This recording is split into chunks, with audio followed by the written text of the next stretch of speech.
Talking is good. I've realised it more and more over the last few years now, that people need to talk more. We all do. We need to share more, be there for each other more. And it's not a difficult thing to just go up to someone and be like, how are you? How are you doing? Everything alright? Just knowing that someone has thought, someone cares, they've made that effort. Suicide has been a topic brought up more and more, and I think that's good because we need to hear about it, but I still don't think it's talked about enough. I feel like there needs to be more groups out there. There needs to be more places where people can go to feel comfortable and to talk. What I want to do is try and find these places, try and maybe spread a bit of awareness, and try and get more people talking, because like I said, talking is good. Suicide is actually the biggest killer of men in the UK under the age of 50.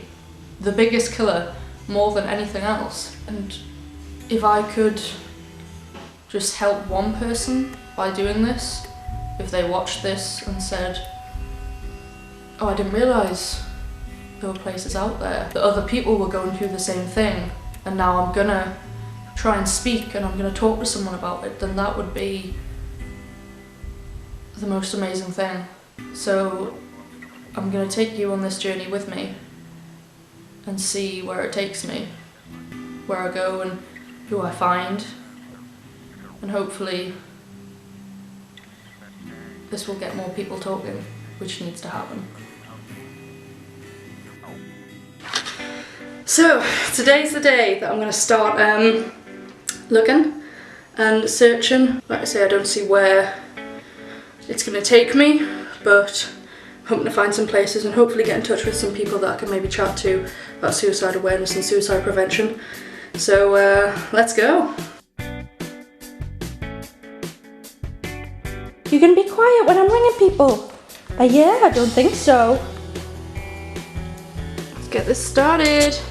I know of one organisation in particular, and it's called SOBS, so Survivors of Bereavement by Suicide.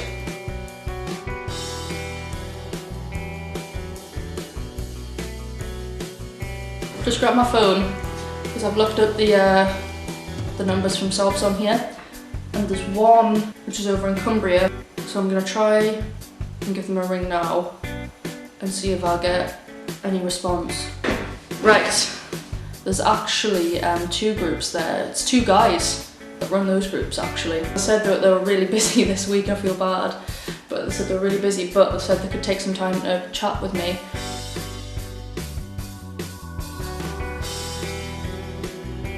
I'm going to try and ring Gwen, who's the SOBS leader for the Scottish Borders. Bless her, she was driving and then a friend picked up the phone and was like, oh, she's driving at the minute, we can pull over. I was like, no, honestly, it's fine, you don't need to pull over, but she pulled over for me anyway. She said she'd be free for a few hours at her house. I have to go over to Penrith and see those two guys, and I'll drive up to Scottish Borders and see her. I was chatting with the guys from Penrith and they said that they've had a few people come over from the Newcastle, Sunderland, Durham area to go to their group. I'm going to be doing a bit of travelling, but I'm looking forward to it. I think it'll be good and seeing them and chatting with them and finding out a bit of what they do, so yeah, the journey begins. I'm looking forward to it.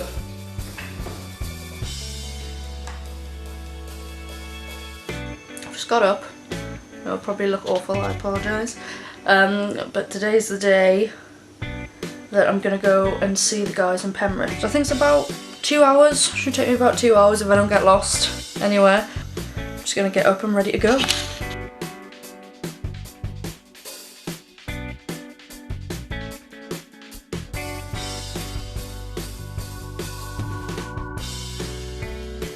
I've just arrived, about to go in and speak to John and Paul and hearing what they do and the support that they give and to other people. Yeah, just hearing their point of view as well, I think will just be really interesting and really probably quite inspiring as well, so I'll let you know how it goes. We operate as SOBS Cumbria, So we're under the banner of Sobs Cymru, although actually we reach much further than Cymru. People don't necessarily want or need to meet other people, but they want to know that we tend to call that life belt is there on the wall, and there are people there who kind of get it. Some of the people have never met. They just know each other in cyberspace or whatever, but they become very close. It became very obvious very quickly that the people who had been bereaved who came wanted to talk to other people in the same boat. You know, I lost my dad, but I've also lost a good friend and somebody my mother had a very close relationship with, took his life many years ago. So I've been kind of touched by suicide in different ways, particularly losing my dad. I've been in social care, health and social care for 40 odd years, and I've never done anything as difficult. But equally, I think it's really worthwhile and valuable. We can make a difference for people. And I think actually my dad, he was quite eccentric. He was a GP in Cymru, but in Mid Wales. But you know, I think he would have kind of appreciated the irony of the fact that all these years later, you know, I spent quite a lot of my time involved in. You know, he I think probably took his life because he thought it would help me, which is mad. It's very hard to share your grief with someone who is grieving just as much as you are. So it was very difficult to share and help, and expect help from my wife. So my help came from the Sobs group, and I felt I could talk openly there. You know, we're here, we're facilitating this group because we've been bereaved through suicide, and whichever phone you ring in Cumbria, you get a bloke. And of course, typically people who are bereaved are women, because it tends to be statistically, you know, 75% male, 25% female who die. We are a very strange group, and the success that we hope for is that no one needs to come to our group. No, I don't know any other organisation who would measure success by no one attending. You know, it's quite strange. You know, we want to encourage local people to feel it's okay to say, "Are you okay?" You know, or if they know somebody's bereaved, to say, "You know, I'm sorry to hear it," just a touch, or you know, and not being frightened that they're gonna, if they say something, it'll make matters worse, or they don't know what to say. Not enough losing someone, but then for friends and family to disappear off as well because they don't know what to say to you, it's awful, isn't it? It's just dreadful, and it makes people feel so alone. I've just come from that meeting with them. They're absolutely lovely, lovely guys, and I'm so happy that they were willing to talk to me. It made me just appreciate like these groups and what these people do even more, because they've had this personal experience. They've gone through such a trauma themselves as well, but they're still like wanting to help people. They're wanting to support people who've been through similar things and similar traumas. But obviously I'm gonna drive back now. I'm looking forward to talking to more people involved in this thing, because it's really amazing what they do. Right, another early start today. I'm just in my bathroom about to get ready, but I'm going up to the Scottish borders today to meet Gwen, which will be good. I got a little warning off Gwen saying be careful because it's a chance for it to be quite snowy up here, but I don't mind. I think I'll probably look quite nice with all the snow up there in the Scottish borders, to be honest. I think I'll look quite pretty. I've never driven in the snow, full-on snow before, so I'll take it as good practice. It should be good.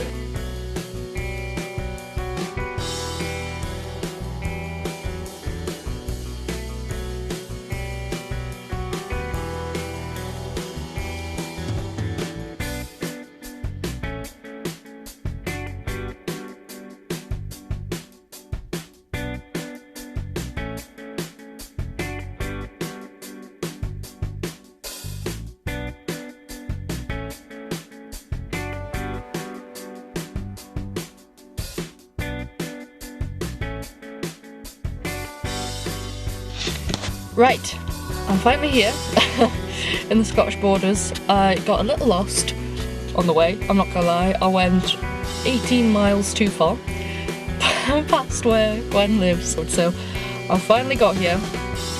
I'm here now and I'm going to go in and speak to her. She sounded absolutely lovely on the phone, and I'm really looking forward to chatting to her about what she does and her group and the involvement she has with them, the support she gives, and I think it's going to be really good. It's very difficult to talk your problems through with other people. People tend to think that it's a death like somebody old who you were expecting it, or somebody who's been ill. But with a suicide, it happens so quickly and so unexpectedly that people don't realise the stages of hurt that you can go through. You can feel bitter that it's happened. You can, the age-old question, why me, why us? You can always have the question of, how did I not see this? How did I not recognise the signs? People cope in their personal lives very differently. Sometimes people need to be with other people. Sometimes people need to be on their own. Sometimes people go to a place where it's significant for them. Often it's dates. Dates are the thing that crops up the most. I know in my own situation, I refer it to there's a hill to climb, because you know that there's an anniversary or a birthday at the top of the hill. And you know you're going to get there, whether you want to or not. You're going to reach that top of the hill. I've got grandchildren, and my grandchildren were a huge help to me personally, because I can see my own son in some of their bits and pieces that they do, or their mannerisms or whatever, and that's a nice thing to see. People don't realise, they see somebody's lost somebody, but they're looking all right, so they're getting on with things. Oh, they're fine, and often they're not. I think men tend to keep it all bottled up. They have this role of being the tough guys, when they're not. They need to express their feelings just the same as everybody else. I think the motto, if motto is not an old-fashioned word, is that it's good to talk, and I think that everybody finds comfort in that. The groups are confidential. Whatever is said in the room stays in the room, unless somebody else wants to take it forward with somebody else. That's up to them. It's unfortunate. Suicide can affect everybody, and I think suicide should be everybody's business. People shouldn't bury the word suicide under the carpet. It touches everybody. It can happen to anybody in any walk of life, in any class of people, in any religious sect. It can happen to Joe Blogs that you just know from selling your paper, picking your paper up at the shop. People tend to back off. They don't know what to say to you. They will avoid you, and that can take a long time to get over, and that's the wrong thing to do. Go and give them a cuddle. Speak to them.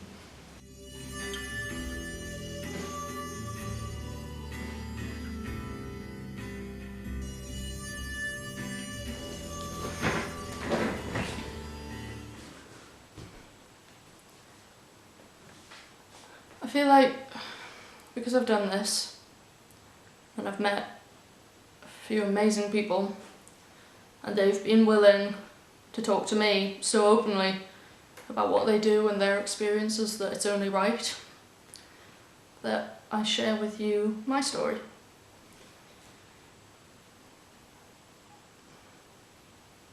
I lost my dad nearly 3 years ago now from suicide, and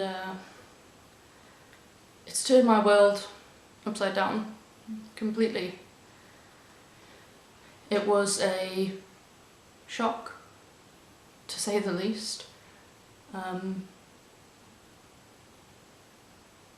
When I look back to a few years ago and before that, how complete and good that my family was and how everything was, to be honest.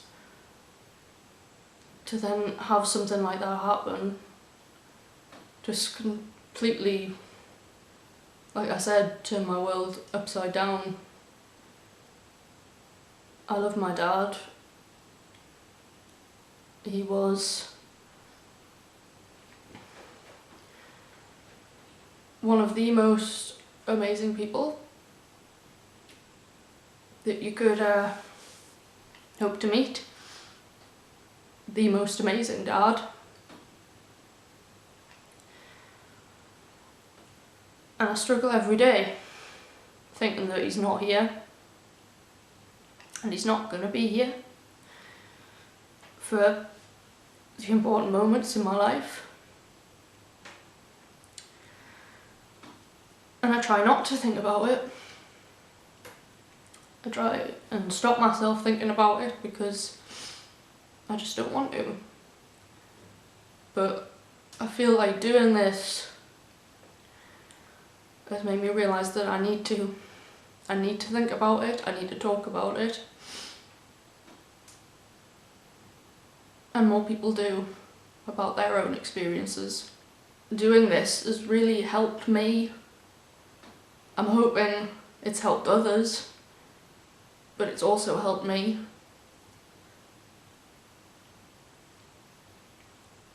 And doing something like this won't bring anyone back. It might not make certain times easier, birthdays, anniversaries, but if it could help someone, like it's helped me, then that would be fantastic. So I thank you to anyone who's watching, who's taken the time to watch this and come on this journey with me.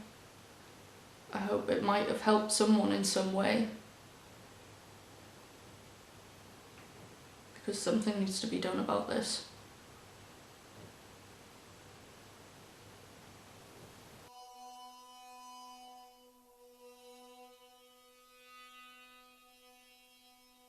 When you look inside yourself,